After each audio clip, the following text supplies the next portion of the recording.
약자를 받아들이는 믿음이라는 제목으로 말씀을 증거하려고 합니다. 여기에서 약자는 이렇게 경제적으로 정신적으로 육체적으로 약자가 아니고 원문에 성경에 있는 대로 믿음이 연약한 자를 받아들인다 하는 차원에서 믿음이 약한 자입니다. 우리 중에도 다 믿음이 다 똑같겠지만 이게 예수 이름으로 구원받고 하나님의 자녀로 살아가는 믿음은 너나 나나 다 동일하죠. 우리가 그래서 함부로 섣불리 저분은 천당 못 가 뭐 어쩌고 이런 얘기 할 수가 없는 거죠. 하나님께서 구원하시는 은혜는 누구에게나 동일한데, 그래도 보면 이제 금방 믿는 자와 또 오래되시고 또 영성 훈련도 하고 기도하시고 이렇게 열심으로 신앙생활하는 분들 이렇게 여러 모양을 보면 간혹은 어때요? 좀 아직은 이렇게 초보 수준이라 이렇게 우유만 드시는 수준의 믿음도 있고, 또 연륜이 있고 또 은혜가 충만하고 성령이 충만해서 딱딱한 음식을 씹어서 삼킬 정도의 믿음도 있잖아요. 그죠? 그런 연약한 믿음 생활을 같이 어떻게 할 것인가에 대한 말씀이죠. 그래서 약자는 그냥 단순한 육체적 이런 약자가 아니라 이렇게 믿음이 연약한 자를 우리가 어떻게 같이 공동체 생활을 할 수 있는가에 대한 하나님 말씀입니다. 제가 이런 연약한 자들에 대한 말씀을 준비하는 중에 크리스찬 투데이의 이제 신문 기사에 난 칼럼을 한번 본 일이 있는데 생각이 났어요. 이 21세기 앞으로 이제 교회에서 가장 필요한 것은 예수님과 같은 포용하는 능력이다. 이런 기사였습니다. 좀 이상하지 않습니까? 여러분, 교회도 있고 교회 아닌 것도 있고 여러 군데가 있는데 세상에 가장 잘 사랑이 충만하고 잘 받아들이고 따뜻하고 이런 것은 당연히 어디에 해야 되겠습니까? 교회에 해야 되죠. 그죠? 그런데 그 교회가 앞으로 가장 필요한 것이 뭐래요? 포용력이다 하는 것은 역설적으로 어떻다는 거예요? 교회가 포용력이 없을 때도 있다. 좀 부족하다. 이렇다는 거죠. 그래서 이 칼럼에서 기사에서 교회가 앞으로 가장 필요한 것은 예수님 마음 같은 포용력이다. 이런 기사를 쓰면서요. 중국을 예로 들었던 것을 봤어요. 중국이 유럽보다 먼저 선진국이 될 수 없었던 것은 이런 이유 때문이다. 여러 가지가 있겠지만 이분이 글 쓰니가 이제 본 관점 하나는 이런 거였습니다. 여러분, 우리가 인류가 이렇게 살아가는데 인류 문명을 획기적으로 바꿀 만한 아주 이렇게 역사를 바꾸는 4대 발명품 이런 거 우리 초등학교 다닐 때 배우잖아요. 그죠? 우리 지금은 흔하게 버리기도 하는데 종이 이런 건 옛날에 아주 귀한 거였잖아요. 종이가 없어서 나무에 기록하고 돌로 기록했다가 나무 누가 캐가면 없어지고 돌 홍수 나서 떠내려가면 기록이 사라지니까 모르잖아요. 기록이 생각보다 매우 중요해요. 그죠? 용서하고 들으세요. 저도 이제 자꾸 흰머리가 나면서 안 적으면 꽝이요. 저도 여러분 저한테 중요한 말씀을 하실 때는 적으라고 얘기를 해 주셔야 돼요. 안 적으면 없어요. 그냥. 그 적는데 얼마나 종이가 유용해요. 그죠? 이런 것이 우리가 볼 때는 별것 아닌데 종이, 인쇄술, 화약, 나침반 이런 것이요. 인류 역사를 바꾸는 발명품이었다 그래요. 그런데 이 네 가지 다를 그 당시에 한 나라가 다 갖고 있었다는 거예요. 세계에서 유일하게 한 나라만 인류 역사를 바꾸는 획기적인 4대 발명품을 다 갖고 있었는데 어딜까요 그게? 독일도 그렇고 또 유럽도 그렇고 또 미국도 한 개 있고 한국도 하나 있고, 그런데요 다 갖고 있는 나라는 중국의 당시 송나라 하나뿐이었습니다. 가장 앞서가는 나라였어요. 무려 이렇게 콜럼버스가 아메리칸 대륙을 발견할 때보다 100년 앞섰을 때에 이 나라가 이런 앞서가는 기술 문명을 가지고 있었고, 무려 100년이나 앞서서 콜럼버스가 운영했던 함대보다요 100배나 큰 배로 동남아 이런 지역에까지 파송할 정도로 대단했던 문명 국가였다고 합니다. 만일 그런 중국 송나라가 화약과 나침판 이런 거를 들고 또 함대를 끌고 유럽으로 가서 그 땅을 점령했더라면 인류 역사 세계 지도는 달라졌을 것이다 하는 것이 이 글쓴이의 주장이었어요. 그런데도 중국은 그렇게 하지 못했다. 이유는 뭘까요? 이 중국은 당시에 다른 나라를 미개한 나라라고 했다고 합니다. 여러분, 우리도 흔히 이렇게 사용하는 말 중에 오랑캐라고 하는 얘기를 은연중에 우리가 알고 있죠. 그죠? 중국의 변방에 있는 우리 대한민국 자랑스러운 우리도요, 중국 사람들이 보면 어때요? 아무것도 아닌 그런 취급을 당하면서 살았거든요. 우리는 그들을 보고 오랑캐라 할지라도 그들은 우리 서로 그러는 거죠. 아주 미개한 나라라고 생각을 하고 무시하고 멸시하고 밖으로 나가서 배울 것이 없다 이렇게 하고, 뿐만 아니라 함대를 콜럼버스 배보다 100배 큰 능력을 갖고 있으면서도요, 그 밖으로 나가는 것을 금지했대요. 왜 그런가 하니 자기들의 문명 기술이 밖으로 새나간다. 그래서 안에다 다 묶어 놓았다. 그래서 성장하고 발전하고 이런 좋은 기회를 놓쳤다 하는 글이었습니다.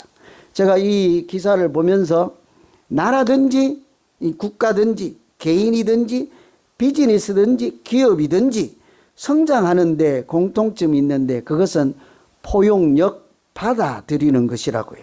다른 것을 잘 받아들인다 하는 것은 자기 생각에만 갇혀 있지 않다 하는 것이지 않겠습니까? 그럴 때 새로운 지평을 열어가게 되고 성장하고 성숙하고 발전하게 된다는 거죠. 뭐 제가 이 시간에 비즈니스 해보자는 얘기는 아닐 것이고, 그죠? 우리의 믿음 생활도 별반 다를 것이 없다 하는 생각을 하게 된 거예요. 오늘 말씀도 이런 똑같은 말씀입니다. 교회 공동체 안에서 우리의 믿음이 서로 다를 때 어떻게 우리가 공동체 전체 차원에서 성장하고 또 성숙하고 부흥하고 발전하고 하나님께 영광을 돌릴 뿐만 아니라 우리가 건강한 믿음 생활을 할 수 있는가에 대한 말씀이죠. 하나님은 또 우리 성령주의를 맞이해서 우리의 믿음을 인도하시고 늘 함께 하시는 성령 하나님께서 우리의 믿음을 성장하고 건강하고 성숙할 수 있도록 어떻게 인도해 가시는가에 대한 말씀이죠.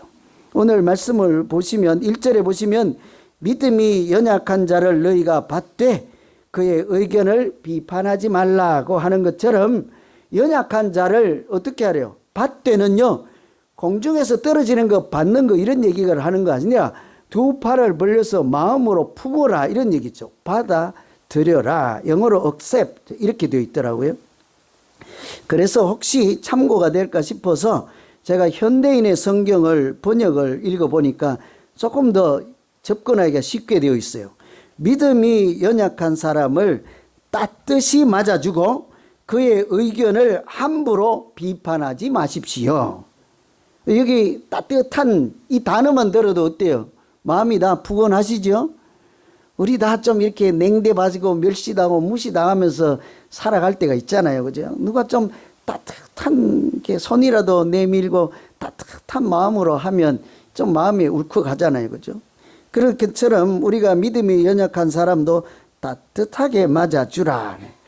그런데 이 연약하다, 믿음이 연약하다 할 때 믿음이 강하고 연약하고 뭐 크고 작고 이런 것은 이제 잘 해야 되는데 예수 믿고 예수 영접하고 하나님의 자녀로 살고 구원받는 믿음은 너나 나나 믿음이 다 어때요? 같아요. 그것은. 그래서 우리가 흔히 잘못 보고 저 사람 믿음 생활 하는 거 보고 저분은 천국 못할 것 같아 이런 소리를 나는 할 수 없는 거죠. 혹시라도 여러분 궁금해서라도 목사님 저분 천국 갈 것 같아요? 안 갈 것 같아요? 묻지 마세요. 저도 몰라요. 하나님이 아시고 하나님이 인치시고 구원하신 분들은 누구든지 하나님 나라에 가실 줄로 믿습니다. 아무 차이가 없어요. 그럼에도 불구하고 믿음이 연약하다고 하는 그 사람들이 누군가 하는 거죠. 우리도 믿음 생활을 하면서 믿음도 생명이 있어서 자라는 것이잖아요. 믿음도 자라는 것이잖아요. 연륜이 쌓이고 은혜가 충만하고 성령이 충만하면 아무리 고난과 환난이 와도 뿌리 깊은 나무처럼 흔들리지 않기도 하고, 그러나 믿음 없을 때는 어때요? 그냥 하루가 멀다 하고 자꾸 넘어지고 일어서고 넘어지고 이렇게 반복하지 않습니까?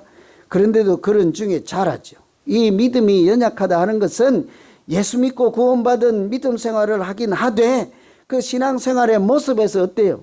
예전의 모습이 그대로 있는 거예요. 잘못된 사고 가치관이 그대로 있는 거죠.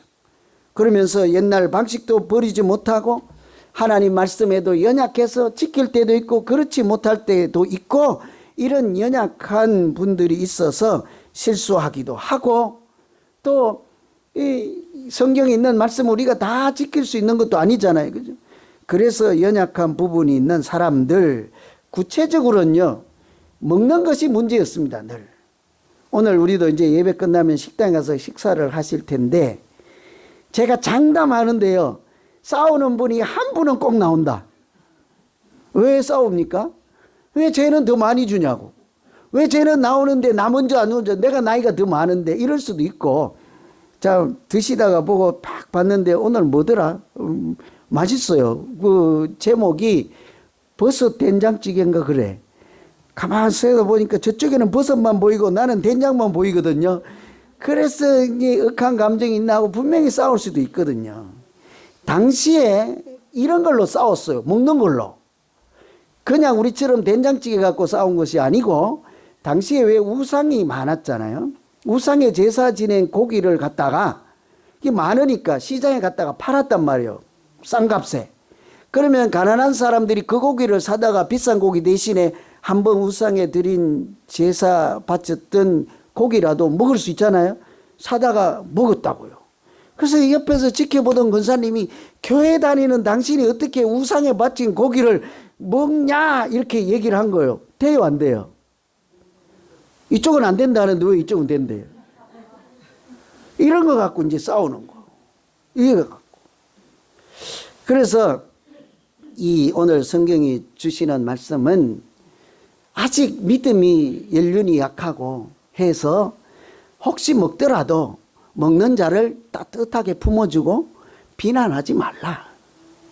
여러분, 그 사람이 먹을 끼니가 하나도 없어서, 그것밖에 없어서 그거 먹지 못하면 내일 허기가 기진맥진해서 교회에 나오지도 못할 정도이면 그거라도 먹고 믿음으로 살고 생명을 지키며 하나님께 영광을 돌리는 것이 더 낫지 않겠습니까? 그 사정을 우리가 일일이 다 알 수가 없는 노릇이죠. 뿐만이 아니라 어때요? 가장 중요한 것은 우리도 아주 연약하고 허물이 많고 흠이 많을 때 하나님은 어떻게 하셨습니까? 우리가 완벽하게 죄를 청산하고 회개하고 뉘우치고 깨끗하고 당당할 때 이제 됐다, 너는 합격이라 하고 주님께서 우리를 품어주신 것이 아니라, 성경은 말씀하실 때 항상 너희가 아직 죄인 되었을 때라고 하시잖아요. 우리가 연약할 때, 하나님도 잘 모를 때 주님은 우리를 부르시고 진리의 길, 생명의 길이 있고 구원의 길이 있음을 알게 하시고, 그때에 우리가 아직 죄인 되었을 때 예수 그리스도를 십자가에 내어주심으로 그 보혈의 은혜로 우리를 안아주시고 구원해 주신 줄로 믿습니다. 그 사실을 기억하면 하나님이 나를 구원하실 때도 나를 봐주셨잖아요. 연약할 때, 흠이 있을 때 불쌍히 여기시고 이렇게 믿음으로 은혜로 구원을 해 주셨다면, 나도 누군가의 연약함을 보고 이렇게 자꾸 삿대질만 할 수 없다는 것이죠.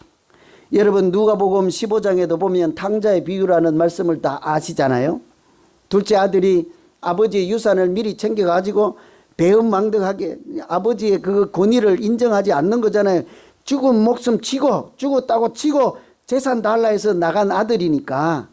그럼에도 잘 살았으면 됐는데 다 가산을 탕진하고 거짓골로 해가지고 돼지 우리에 살다가 냄새나는 옷을 입고 왔을 때 그 아버지가 어떻게 합니까? 야, 목욕하고 와, 목욕하고 손톱 깎고 오고 머리 기름 바르고 오고 옷 갈아입고 오고 그때 우리 맞절하자 이럽니까? 냄새나는 아들을 그대로 가서 부둥켜 안고 목을 얼싸안고 울면서 잘했다, 잘 생각했다. 이것이 하나님 아버지의 마음이래잖아요. 우리가 다 그렇게 하나님이 손 벌리고 안아주실 때 하나님의 구원의 은혜 안에 들어간 것처럼 우리가 주변을 돌아보면 믿음이 연약해서 이랬으면 좋겠는데 그렇지 못한 분들이 얼마나 많아요. 여러분 오늘 또 교회에서 얼마 짧은 시간이잖아요. 제가 보니까 식사 끝나면 우르르 그냥 밀물처럼 다 빠져나가더라고요. 좀 놀다 가시고 아픈 사람 있으면 이렇게 손 붙잡고 기도도 좀 해주시고 어디 갈 데 없는 사람 보면 친구도 좀 해주시고 그렇게 은혜 가운데 잘 머물다가 그렇게 가세요. 그 얼마 안 되는 시간인데도 어때요? 가만히 있다 보면 그래서 빨리 가시는 분들 있죠. 정말 그런 분들 간혹 계세요. 교회에 오래 있으면 안 된대. 왠고하니 꼴미운 사람이 자꾸 왔다 갔다 한대. 그리고 오래 있다 보면 자꾸 안 볼 것을 보게 된대. 누군가가 밉상으로 자꾸 보인다는 거예요. 그래서 자기 안에서 화딱지가 나가지고 부글부글 끓어오른 거예요. 그런데 교회니까 그리고 사람들이 보는 데서 권사님 검사님 하니까 남들한테 또 막 쌍욕은 할 수 없잖아요. 그래도 이게 뭐라고 하죠? 이렇게 고고한 척 이렇게 해야 되잖아요. 이렇게 욕은 못하지 속에는 부글부글 끓었지 왜 저렇게 하지? 아유 저렇게 하다가 천국이나 갈까 막 이렇게 들어서 자기 기준을 갖다가 놓고 거기에 맞지 않으니까 자기도 견딜 수가 없고 그러다가 참다 안 되면 어떡해요? 확 튀어나가는 거죠. 이여보시오 하고 뭐 이것저것 이렇게 그러잖아요. 그죠? 그런 일들이 얼마든지 일어날 수 있을 때 오늘 말씀을 보면 뭐래요? 얼마든지 이렇게 우리에게 연약한 구석이 있을 수 있다는 거죠. 여러분 오늘 저도 엑셀 가르치라고 하면 가르칠 정도로 잘해요. 기업체에서 얼마나 그것만 갖고 맨날 씨름 했겠어요. 그런데 봐요. 저는 잘했다고 이렇게 고개 들고 빳빳하게 왔는데 와서 보니까 한 줄이 뭉탱이로 명단에서 빠졌잖아요. 저 인간의 연약함을 보고 제대로 해야지 좀. 해야지. 그렇게 하지 마세요. 저도 토요일 날 설교 준비해야지. 생전 어떨 때는 밤새 해도 안 될 때도 있어요.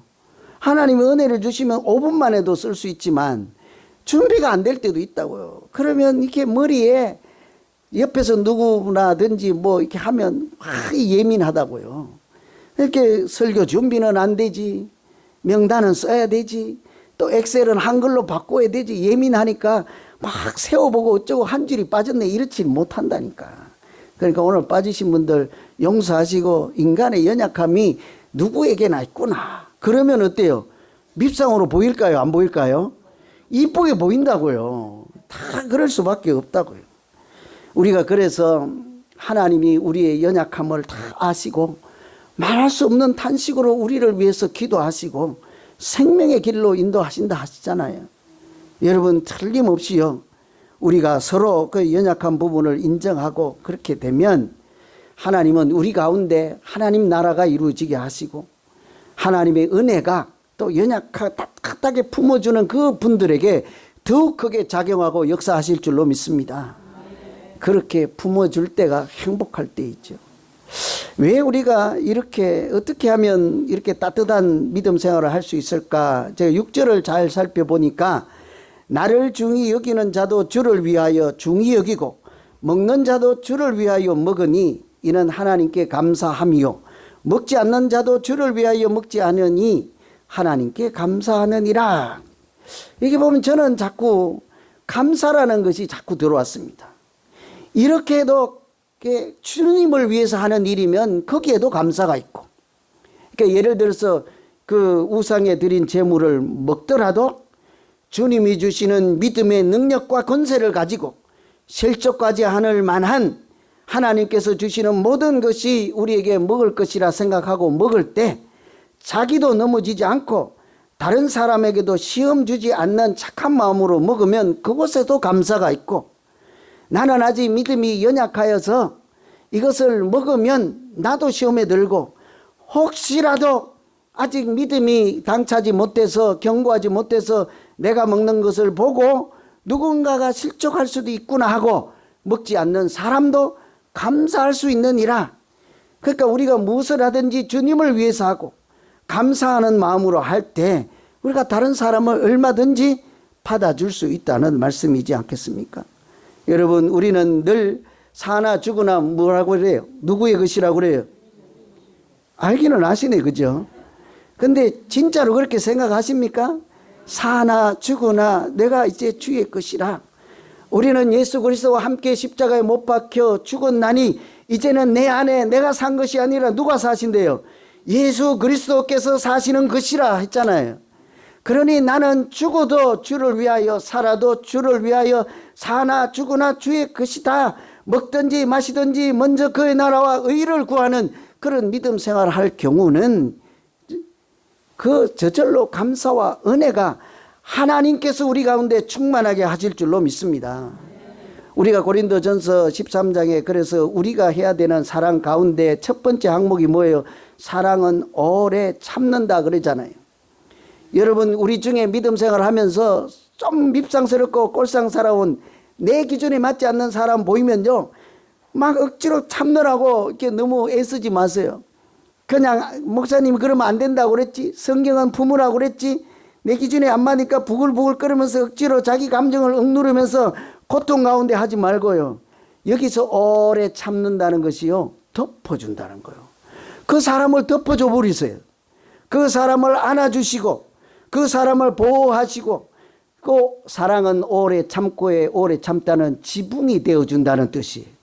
그 사람을 내가 오히려 덮어주는 지붕이 되어줘 보세요. 여러분, 베드로전서 4장 8절에도 사랑은 허다한 죄를 덮느니라 그랬잖아요. 그것이 오래 참는다. 막 내 기준을 갖다 놓고 안 맞으니까 막 이렇게 못 견뎌 하지 마시고, 오히려 연약한 자들을 덮어주고 안아주시고 지붕이 되어주시면 하나님은 그 사람들이 보이지 않는 그 안에, 내 마음의 성전 안에, 우리 교회 안에 먼저 천국과 같은 하나님 나라가 세워지게 하실 줄로 믿습니다. 우주 비행사였던 이소연, 한국 사람으로 처음으로 우주에 갔던 여성분 계시잖아요. 그분이 갔다 와서 이런저런 강의도 하고 뭐 강연도 다니고 하는데 늘 기억에 남는 한 토막이 있어요. 지구 밖으로 날아가서 지구를 내려다보면 첫 번째 드는 인상은 입이 착 하는 거예요. 아름답다는 거예요. 우리는 한눈에 지구를 볼 수가 없잖아요. 한 조각만 보는데 공중에 떠서 우주에서 지구를 보면 다른 별과 달리 그렇게 아름다울 수가 없대요.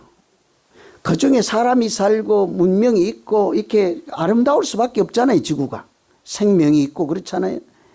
두 번째로는 그 지구가 아주 작다는 거예요. 멀리 가서 내려다보면 이 주먹만한 별에 그때서야 정신이 든다는 거예요. 수억이나 되는 사람들이 저 한 점과 같은 별에서 오늘도 전쟁하고 죽이고 살리고 아웅다웅하고 살고 있구나. 우리 각자도 마찬가지 않습니까? 따뜻하게 품어주지 않고 내 안에 갇혀 있으면 그 순간에 어때? 우리 안에서 아웅다웅하고 이전투구를 하며 그렇게 살잖아요. 그래서 그분이 지구를 떠나 밖에 가서 느끼는 첫 번째는 내가 이제 돌아가면 이제는 예전처럼 그렇게 갇힌 마음으로 살지 않고 우주 마음으로, 열린 마음으로 살아야겠다 하는 생각을 했다는 거예요. 여러분, 우리 믿음 생활 마찬가지이지 않겠습니까? 우리가 교회 안에 본당 안에만 있으면요, 이런저런 모양이 있어서 내 마음이 불편할 때도 있지만, 여러분, 예수 그리스도께서 달리신 십자가 위에 올라가서 그 아래에 있는 사람들, 죄인이라도 흠이 있는 사람들도 한번 내려다보세요. 우리가 어느새 하나님 마음으로 가득 차고 성령이 주신 마음으로 가득 차서 우리가 두 팔 벌려 주님처럼 그 어떤 누구라도 진리의 길에 도전하는 사람들, 순종하고 아멘 오는 사람들을 우리가 믿음의 길로 인도하고 함께 동역자가 되며 믿음의 친구가 얼마든지 되어서 같이 하나님 나라를 만들도록 하나님께서 은혜 주실 줄로 믿습니다. 제가 미쓰비시 전기 창업자인 마쓰시다 고노스케 회장 이야기만 하고 마칠게요. 당시에 잘 나가는 기업이었습니다. 그래서 인재를 채용하고 최종 이제 인터뷰 면접 시험을 보는데 그때는 마지막에 이 회장님이 직접 한대요. 질문은 아주 간단해요. 여기까지 최종 후보로 마지막 단계까지 왔는데 축하합니다. 당신의 실력으로 노력으로 여기까지 오게 되셨습니까? 혹시라도 아니면 운이 좋아서 왔습니까? 자, 여러분, 우리가 대기업에 취업을 해야 되는데 수험생 여러분, 뭐라고 답을 해야 합격시켜 줄까요? 우리는 운이 좋았다고 하면 저놈 공부도 안 하고 그냥 운 좋게 붙었구나 하고 탈락하기가 쉽잖아요. 그런데도 제 생각하고 달리 그 회장님은 내가 열심히 노력하고 정말 한시도 놀지 않고 그렇게 최선을 다해서 이 자리까지 와서 감사합니다. 탈락이래요. 운이 좋아서 왔다 하면 붙어준대요. 제가 말씀드리는 것은 왜 그렇게 답을 하는가요? 운이 좋다고 하는 사람이 괜히 요행만 바라는 사람 같아서 믿음의 사람하고는 어울리지 않잖아요. 그 회장님 말. 이렇게 운이 좋다고 하는 사람은 자기가 여기까지 온 것이 누군가의 덕을 입고 은혜로 이렇게 와서 감사하는 마음으로 회사 생활을 하는 사람들이라는 것을 오랜 시간을 두고 보았다는 거예요. 근데 자기 능력으로 노력해서 왔다는 사람들은 나중에 보면은 이렇게 조금만 뭘 해도 불평불만하고 좀 더 나은 대우를 위해서 주장하기 시작하고 감사할 줄 모르는 사람으로 바뀌더라는 거예요. 우리 신앙생활도 마찬가지이지 않겠습니까? 내가 이렇게까지 온 것은 여러분 내가 뭐 새벽기도 하고 뭐하고 열심을 다해서 왔습니까? 내가 아직 연약할 때 누군가 나를 위해서 기도하고 하나님이 은혜를 부어주시고 내가 실족할 때는 위로자를 보내주시고 내가 잘 모를 때는 말씀을 깨닫게 하는 영을 주시고 내가 홀로 외로울 때는 같이 울고 같이 울어줄 사람들을 보내주신 하나님께서 우리가 알지 모르는 사이에도 자라게 하시고 성장하게 하시고 이렇게 믿음이 넉넉하게 인도하셔서 오늘 우리가 이렇게 자라게 된 줄로 믿습니다. 그러면서 이분이 하시는 말씀이 감옥하고 교회는 다를 바가 없다. 세상으로부터 소외되고 외롭고 이렇게 떨어진 데잖아요. 수도원 같은 데 말이죠. 감옥이나 수도원은 세상과 고립된 데잖아요. 똑같은 것은 다 고립되었지만 다른 점이 하나 있는데 한 곳은 감사하는 곳이고 한 곳은 불평하는 곳이다 그래요. 여러분 우리가 잘못하면 교회 안에 있으면서도 이것이 이렇게 감옥처럼 될 수도 있습니다. 감옥이라도 그것이 잘하면 어떻게 돼요? 천국 같은 곳이 될 수 있다는 거예요. 누군가의 덕으로 나를 따뜻하게 품어주고 나를 위해서 하나님이 이렇게 알지 못하는 사회 자라게 하시고 동역자를 불러주시고 은혜를 채워주셔서 이렇게 믿음의 친구를 보내주셔서 이런 분들은 어디에 있든지 그곳이 하나님 나라를 만들어 갈 만한 감사하는 사람으로 살게 하시고 잘못하면 교회에 있으면서도 우리가 오히려 전부 다른 사람의 연약함을 품어주지 못하는 비판하고 또 무시하고 멸시하는 쪽으로 넘어갈 때 잘못하면 하나님의 나라 사람이라는 이름만 있고 오히려 우리가 불행한 믿음을 얼마든지 할 수 있다는 사실이죠. 여러분 이제 우리는 오늘 말씀을 다시 한번 우리 마음에 새겨서 믿음이 연약한 자, 교회 다니면서도 실수도 하기도 하고 부족한 면이 있기도 하고 저랬으면 좋았겠는데 좋을 텐데 하는 것이 있을지라도 아직은 우리가 품어주고 이렇게 기다려주면 하나님은 틀림없이 그런 연약한 자들도 자라게 하시고 어른이 되게 하시고 하나님께 영광을 돌리는 큰 그릇으로 인도해 주실 줄로 믿습니다. 그렇게 우리가 서로 사랑하며 아름다운 나라를 만들어가는 천국을 만들어가는 우리 모두가 되시기를 다시 한번 간절히 축원합니다. 기도하겠습니다. 하나님 아버지